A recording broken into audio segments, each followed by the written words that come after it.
Radio Maria. Radio Maria. Dans quelques instants. Dans quelques instants, le journal. Le journal.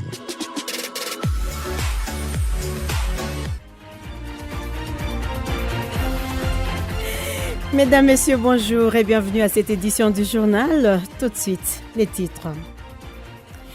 La Radio Maria Lubumbashi a lancé ce lundi la célébration de la Sainte Messe dans ses locaux. Occasion pour tous les bénévoles qui travaillent à cette basilique, comme l'appelle M. l'abbé Alfred Imonda, à devenir des vrais porteurs de la gloire de Dieu à travers les ondes. Le mouvement des mamans catholiques de la paroisse Saint-Raphaël a organisé ce dimanche une conférence débat sur le planning familial. Objectif, sensibiliser les femmes en âge de procréer sur l'intérêt de sauver des vies par une bonne information. Cette activité a été financée par les accompagnateurs des aumôniers du travail venus de la Belgique. En dehors de nos frontières, nous serons avec Antoine Maringandou Kamanampata depuis la Turquie à Istanbul. Il a assisté pour la toute première fois à la messe de baptême et de confirmation de la diaspora noire vivant en Turquie. Mesdames, Messieurs, je suis Nelly Kabena devant ce micro et Alix Kamoso tient les consoles pour vous réaliser cette édition. Au nom de toute l'équipe rédactionnelle, je vous souhaite une très bonne condition d'écoute.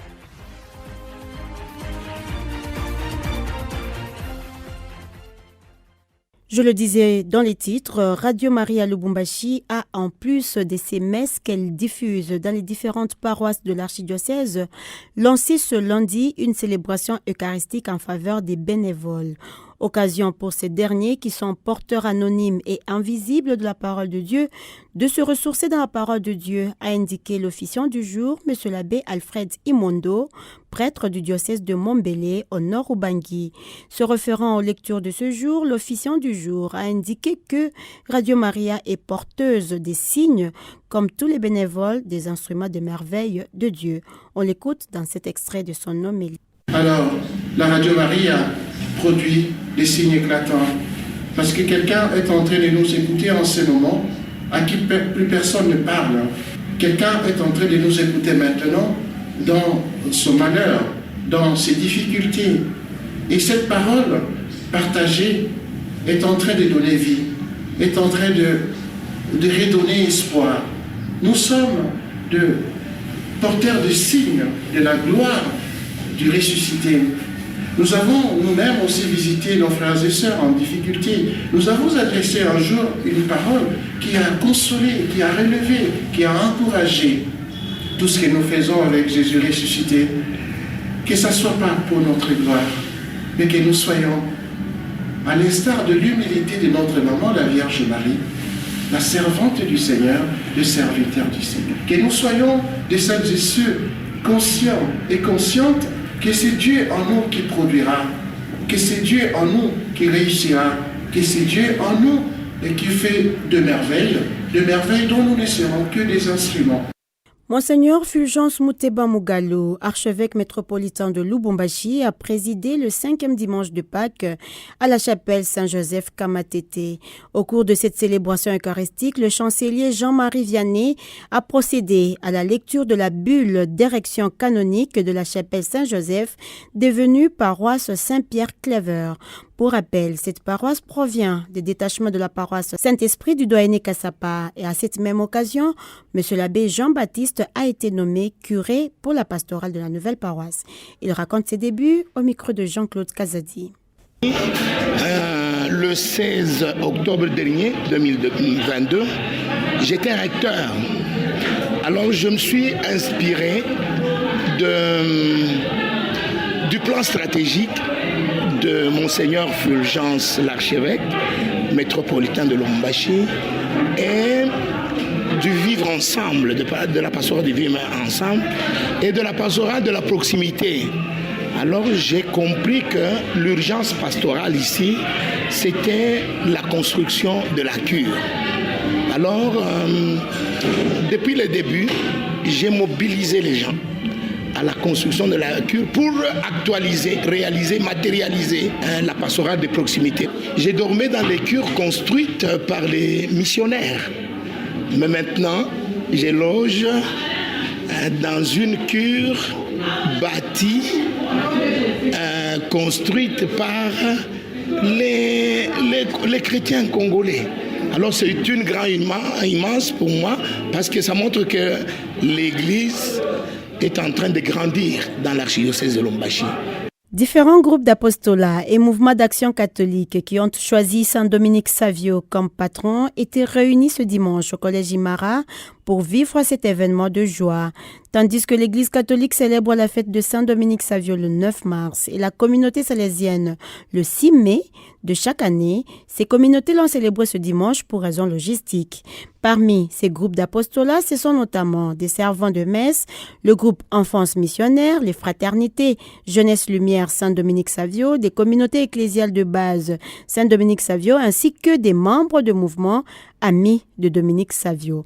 L'un d'eux nous en parle au micro de Jean-Claude Kazadi.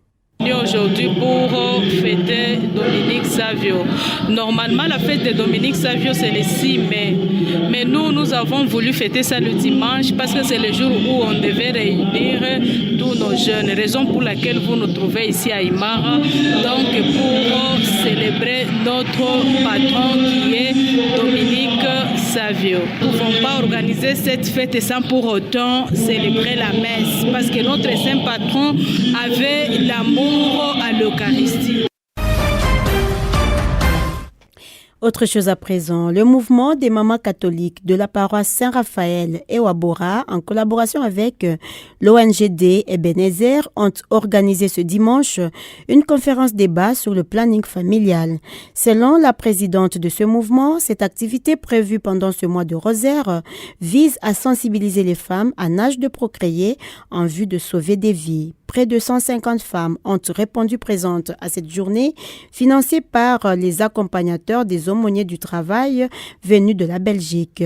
Reportage de Déborah Mwengue. Il y a autour du planning familial dans un couple chrétien que le mouvement des mamans catholiques paroisse Saint-Raphaël a organisé ses assises. Madame Chantal Ngouège, présidente du MMC Saint-Raphaël, a indiqué que cette journée marque également une série d'activités dans le cadre du mois marial. La conférence sur le planning familial a indiqué la même source, vise à sensibiliser les mamans et la jeune fille sur ces thèmes que certaines considèrent comme tabous. Entre-temps, il y a tant d'enfants abandonnés par manque de planification. La santé de la mère et de l'enfant est sacrifiée par l'utilisation abusive des contraceptifs et des enfants du sorcier alors qu'il est tout simplement drépanocytaire. Ainsi, Dr Joséphine Monga a expliqué l'intérêt de la planification dans un couple chrétien. Le planning familial utilise des méthodes contraceptives pour espacer les naissances. L'autre intérêt, c'est que la mère et les enfants sont en meilleure santé. La sage-femme Karine Mbombo a rappelé que la méthode contraceptive est une décision à deux. Respecter le planning familial, il faut créer l'ambiance familiale. Quand ma maman n'a pas de comment est-ce que tu te mets enceinte? Tu dois avorter. La femme avorte, après c'est la mort. Vous voyez la mort de la maman dans la famille, ça ne fait pas du bien. Et que l'enfant drépanocytaire peut être évité si les tests prénuptiaux sont considérés, a conclu pour sa part Dr Mireille Kakinga.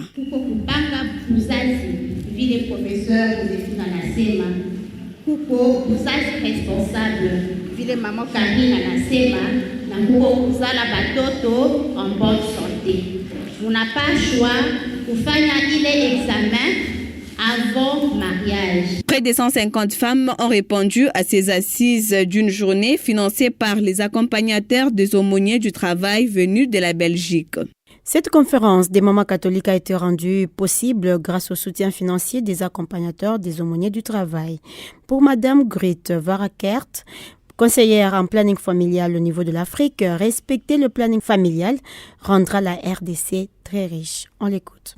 Que dans quelques années, tout le monde, mais vraiment tout le monde, va comprendre que le planning familial, c'est arrêter la pauvreté structurelle. Quand il y a moins d'enfants, il y a plus de chances pour les enfants qui sont là.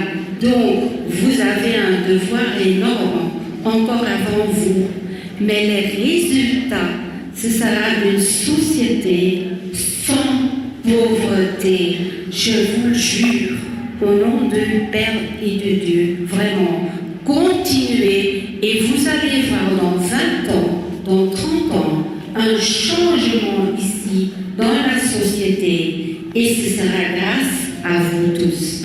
Et pour sa part, l'ONGD Ebenezer, spécialisée dans l'alphabétisation des femmes et de la jeune fille, voudrait par ses assises accompagner les femmes des mamans catholiques pour une bonne autoprise en charge. On écoute le coordonnateur de l'ONGD Ebenezer, M. Dieudonné. Nous avons beaucoup d'enfants de la rue. C'est à cause de manque de savoir ce qui concerne le planning familial. Et ces enfants-là, sans éducation, ça devient maintenant une bombe.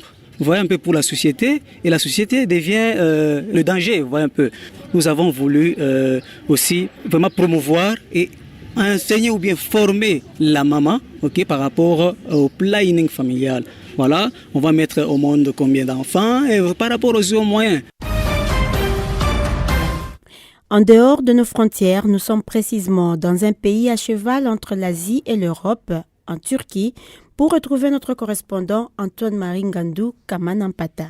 La paroisse Anna Meriem, entendez, Maman Marie, qui est l'aumônerie des ambassades basées en Turquie, a célébré ce dimanche la célébration des sacrements de l'initiation chrétienne. Les étudiants étrangers de Karabakh ont reçu les sacrements de baptême, de communion et de confirmation chrétienne, nous rapporte Antoine-Marie Ngandou Kamanampata depuis la ville d'Istanbul. Nous sommes en Turquie. Une descendance choisie, un sacerdoce royal. Approchez-vous du Seigneur Jésus. Il est la pierre vivante rejetée par les hommes, mais choisie et précieuse devant Dieu. Vous aussi, comme pierre vivante, entrez dans la construction de la demeure qui est notre Église catholique pour devenir les sacerdoces saints et présenter les sacrifices agréables à notre Dieu par Jésus-Christ, car il est le chemin, la vérité et la vie. Telle était l'homélie de Monseigneur Maximiliano Paluniro, évêque du vicariat d'Istanbul, adressé aux jeunes étudiants qui sont venus de la ville de Karabakh à Ankara, à l'aumônerie des ambassades basées en Turquie, Anna Meriem, qui veut dire Maman Marie. Ces jeunes étudiants de différentes nationalités ont parcouru plus de 300 km afin de recevoir le sacrement des communions et des confirmations chrétiennes.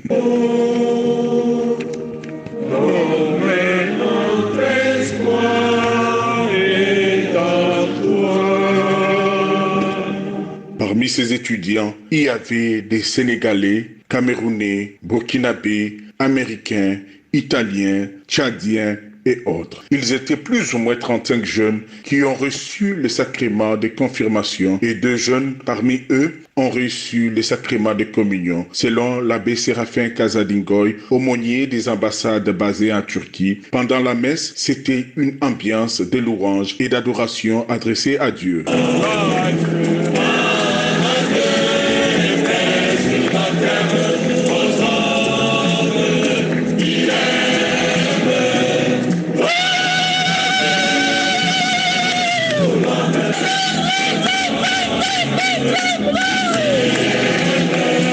Monseigneur Maximiliano, évêque du vicariat d'Istanbul, s'est fait accompagner par le nonce apostolique Monseigneur Merek, l'abbé Séraphin Kazadingoy, aumônier de Anna Meriem et 2 autres prêtres venus pour la circonstance. Rappelons que la Turquie est un pays laïque avec une forte concentration de croyants musulmans et au moins 3% de la population est chrétienne, dont les catholiques, les arméniens, les orthodoxes et quelques rares chrétiens pentecôtistes. Depuis Istanbul, en Turquie, Antoine-Marie Ngandou Kamanampata pour la radio Maria.